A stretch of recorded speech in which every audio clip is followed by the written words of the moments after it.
Hey everybody, it's Ron from Pick Dawgz. This is Ron's Rundown. We're going to go over the MLB game schedule for Wednesday, July 5th, 2023. And if you like what you see, make sure to give this video a big thumbs up and subscribe to our channel. Don't forget to put your baseball picks in the comment section below. If you're looking for my best bets, including my $19 rundown best bet, you can find those at the Premium Picks tab at pickdawgz.com.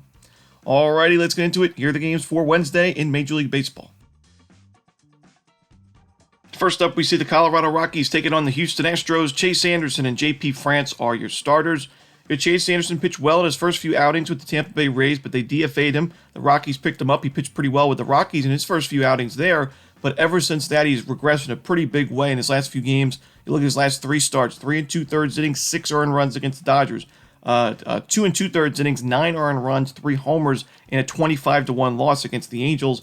And then 3 innings, 7 earned runs, 2 homers against the Atlanta Braves, and a 14-6 loss. So the last 3 games that Chase Anderson has pitched in, the Rockies have given up 14 or more runs and have lost all those games in blowout fashion. I can't trust Anderson here, even away from Coors Field. The Astros lineup has really improved. Even without Yordan Alvarez, this team is getting it done. We saw in that Rangers series, the final game of that series, 12 runs scored. This team's hitting against lefties, it's hitting against righties.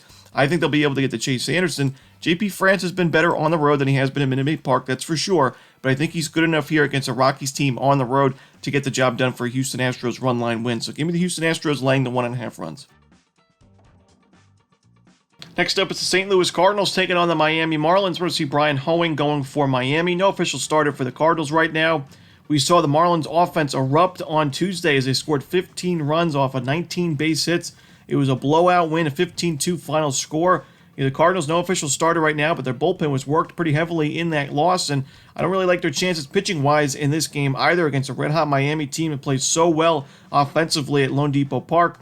And Brian Hoeing on the other side, he struggled quite a bit in his last outing against the Atlanta Braves. 3 2/3 innings, 7 earned runs, and 3 home runs. The Cardinals, although they've been a big disappointment this year, they have been able to hit righties pretty well overall, and in the last 30 days, I'm going to take the over in the first 5 innings between St. Louis and Miami. Next up, we see the Detroit Tigers taking on the Oakland Athletics. We're going to see Hogan Harris and Eduardo Rodriguez on the mound in this one. Eduardo Rodriguez, his first start since May 28th at the Major League level. He was pitching really well before the injury at a 2.13 ERA and about 68 innings of work. And you look at the Detroit Tigers going into Tuesday's games with a record of 37-46, but they're only 4.5 games back in that American League Central. That's how weak the division has been this season. So getting back your ace, arguably, and Eduardo Rodriguez, playing these games against some of the weaker teams in baseball. The A's have been, in the last 30 days, dead last in baseball in team OPS against lefties, high strikeout rate, low isolated power. So these are, must-win games for the Tigers. I like their matchup against Hogan Harris. He's a lefty that struggled this year. The Tigers have hit lefties very well in the last month. So I'm going to take the Detroit Tigers here on the run line at Comerica Park. Next up, we go to the Tampa Bay Rays Philadelphia Phillies game at Tropicana Field. We're going to see Yonny Chirinos and Taijuan Walker on the mound in this one.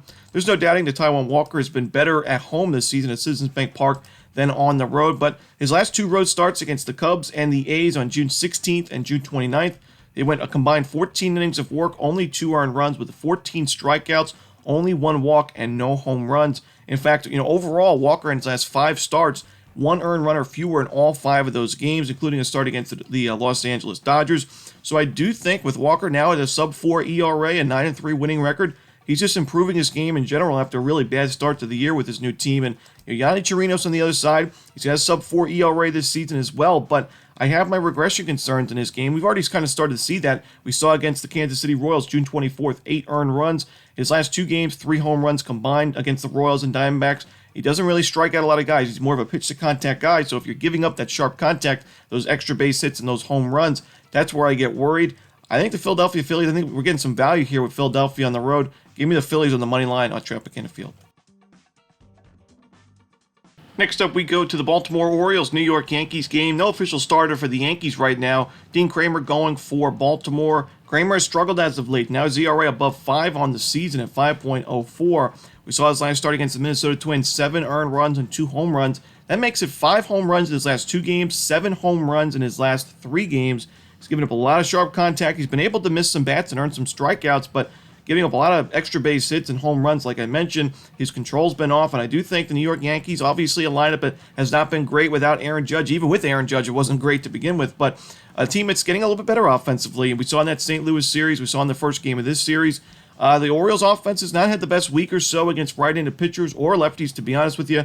And no official starter for the Yankees right now, but this bullpen and pitching staff in general is the reason why the Yankees have a winning record to begin with. So I think the Yankees have a pretty solid game plan set up for this game. I like the matchup against Dean Kramer, and I'm going to take the New York Yankees on the money line at Yankee Stadium.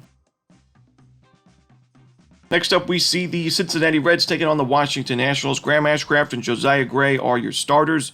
Yeah, this is an interesting game here. I do think when you look at Josiah Gray's numbers overall this season, he has not pitched very well at Nationals Park. He's at a 5.17 ERA, only 25 strikeouts and 31 in the third innings at home, and 18 walks to go with it. So his control's been off. He isn't missing bats. He's given up some home runs as well. I do think the Reds will be able to get to him and the Nationals bullpen. The question for me, whether I want to take the over or the Cincinnati Reds on the money line, is what we're going to see from Graham Ashcraft. And that's he's been very inconsistent this year. I had high expectations for him going into the season because he pitched so well in spring training. He pitched very well in the first month of the year, 30 innings of work in April, a 2.1 ERA. But then in the month of May, he suffered injuries, and he had a really bad month, 28 in the third innings of work, a 9.21 ERA. He wasn't much better in the month of June, 17 in the third innings, a 10.38 ERA. But his last start of the month against the San Diego Padres, his last start in general, 6 2/3 innings, 1 run, 7 strikeouts, and a 10-6 ground ball to fly ball ratio. That's the Ashcraft from the beginning of the season in the spring training. If we see more of that, the Cincinnati Reds are in really good shape here as they try to win this NL Central Division. They're going to need an ace-like pitcher, in that rotation with Hunter Green and Nick Lodolo battling injuries and underperformances. I'm going to take the Cincinnati Reds in this game and I lean towards the over as well. I think Ashcraft pitches pretty well for Cincinnati, even though it's not the easiest spot against the Nationals on the road. But give me the Cincinnati Reds on the money line. Next up, it's the Atlanta Braves taking on the Cleveland Guardians. We're going to see Mike Soroka and Cal Quantrill on the mound in this one. I'm going to take the over in this game. The Cleveland Guardians, a team that doesn't strike out much against the starting pitcher, Mike Soroka, who I would consider strikeout dependent. He's got an ERA above 6 on the season so far in limited work, a very small sample. But, even though his last start was a little bit better, I still think the Guardians will be able to get to him. I think the majority of our runs will be coming from the Atlanta Braves, who have just crushed right-handed pitchers this season in the last 30 days as well. Cal Quantrill has struggled in 2023, including his last outing. He's got an ERA above 6 on the year. Give me the over here in Atlanta, Cleveland.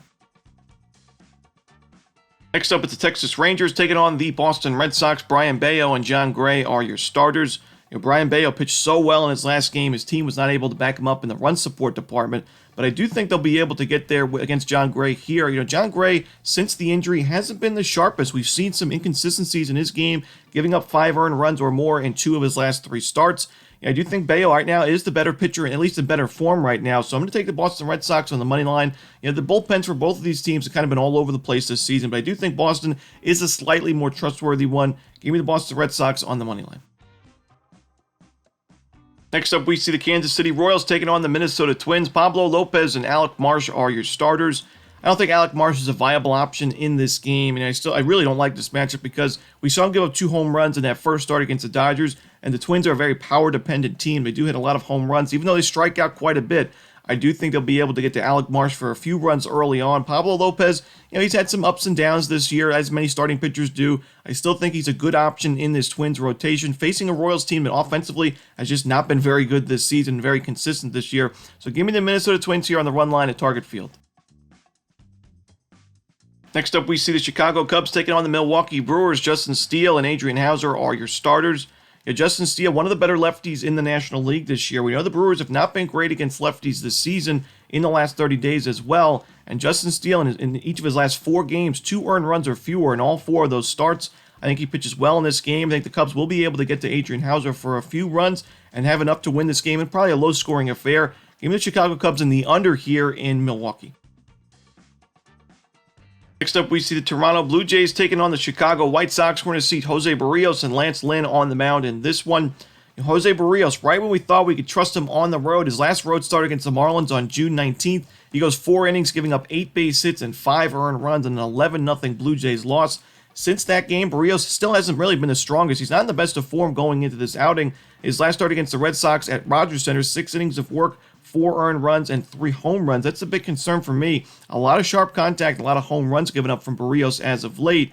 You go on the road now against Chicago, and this is a team offensively that's not been great overall this year, but they're actually only 1 OPS point behind the Blue Jays in the last 30 days against right-handed pitchers, and their isolated power is actually better than Toronto's. They're 5th best in baseball, the White Sox are, in isolated power against righties in the last month. So I actually like the price we're getting here with Lance Lynn and the White Sox. Even though Lynn has not been great this season, the White Sox are 3-2 in the money line in his last 5 outings. He's been able to miss a lot of bats, earn a lot of strikeouts as of late. I see some improvements in his game. I like the White Sox in this one at the guaranteed rate field. Give me Chicago on the money line.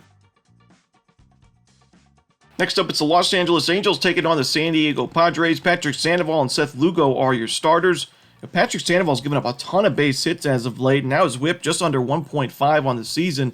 You look at his last 5 outings, 4 of those 5 games, 7 or more base hits, including 2 games with 10 base hits allowed from Sandoval. And it's not like he's pitching deep in these games. Only one of those starts he went more than 5 innings of work. He's given up those earned runs as well. I think the Padres will be able to get to him. San Diego's hit lefties pretty well in 2023, and especially in the last 30 days. Seth Lugo on the other side, and has bounced back outing in his last game against Cincinnati. 6 innings, 6 strikeouts, no earned runs, no home runs, no walks.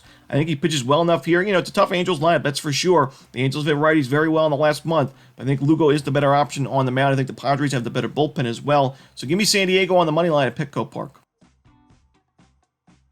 Next up, it's the Seattle Mariners taking on the San Francisco Giants. Alex Cobb going for San Francisco. No official starter for the Mariners right now.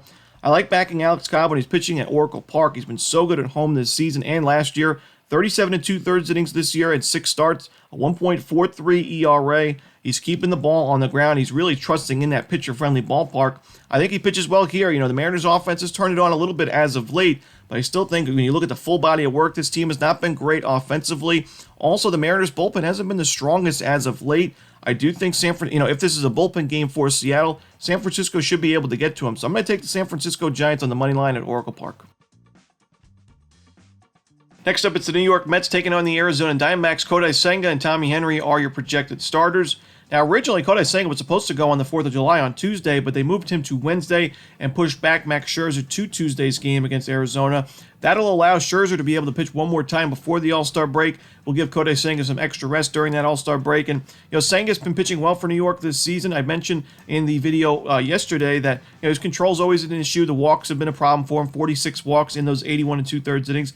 But he does earn a lot of strikeouts, 101 Ks in those 81 2/3. His last 5 starts, 3 earned runs or fewer in 4 of those 5 games. Doesn't really give up a ton of sharp contact. As of late, only 3 home runs in his last 5 starts. I think he pitches pretty well in this game. I think Arizona will be able to work the pitch count on him, so I don't expect him to go too deep in this ball game. I see him going maybe 5 innings, but I still think it'll be a decent 5 innings for New York. On the other side, Tommy Henry's been pitching well at Chase Field this season, but the Mets' numbers against lefties have really improved in the last 30 days, power-wise especially. I think the Mets will be able to get to Tommy Henry, and I like their chances to grab a W in this game on the road. Give me the New York Mets on the money line at Chase Field. And the final game for Wednesday's card in Major League Baseball, it's the Pittsburgh Pirates taking on the Los Angeles Dodgers. Bobby Miller and Osvaldo Bido are your starters in this one. Before Bobby Miller's last start, he really struggled in the previous 2 outings against the Giants and the Astros. It was a combined 9 2/3 innings, 13 earned runs and 2 home runs, and a 15-0 loss for LA, and an 8-7 LA win as the bats backed him up in the second game. But his last start against the Royals was a nice bounce-back outing for him. 5 2/3 innings, 3 earned runs, so just shy of a quality start if he got one more out in that game. No home runs allowed is the key for me. He was giving up some sharp contact in those struggling outings against the Astros and Giants.